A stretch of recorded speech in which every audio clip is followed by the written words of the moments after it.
Welcome to our channel. Today we how to set up Microsoft SQL Server with Docker for development, beginner guide step by step clearly. To set up Microsoft SQL Server with Docker for development, you'll first need to ensure Docker is installed on your machine. Visit the Docker website and download the latest version suitable for your operating system. Install Docker by following the on-screen instructions. Once installed, open your terminal or command prompt. To check if Docker is running, enter the command Docker version.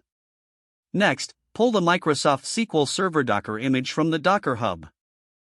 Enter the command docker pull mcr.microsoft.com/mssql/server:2019-latest. This command downloads the latest SQL Server image. After the image is downloaded, you need to create a Docker container.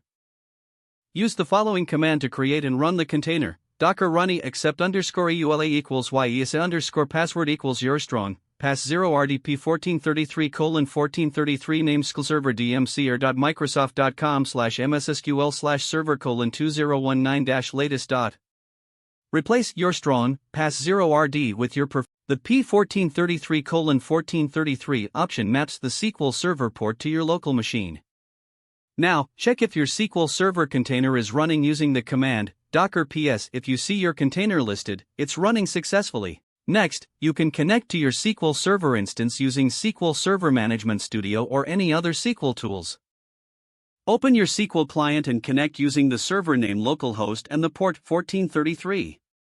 Use SA as the login and the password you set earlier.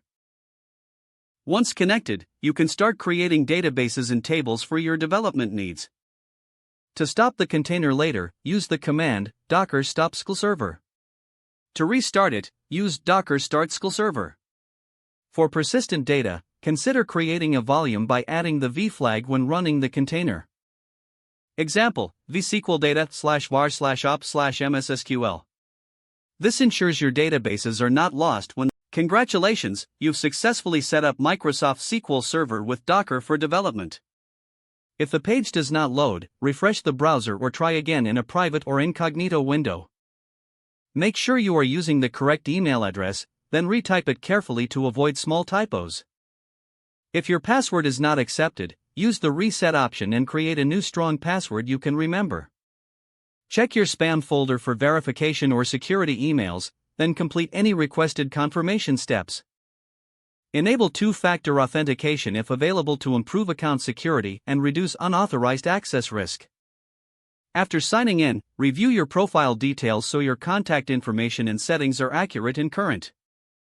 If you see an error message, note it down and try again after restarting your device and internet connection.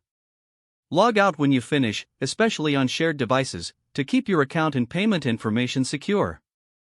If the page does not load, refresh the browser or try again in a private or incognito window. Make sure you are using the correct email address, then retype it carefully to avoid small typos. If your password is not accepted, use the reset option and create a new strong password you can remember. Check your spam folder for verification or security emails, then complete any requested confirmation. Don't forget to like this video and subscribe to our channel for more step-by-step tech guides.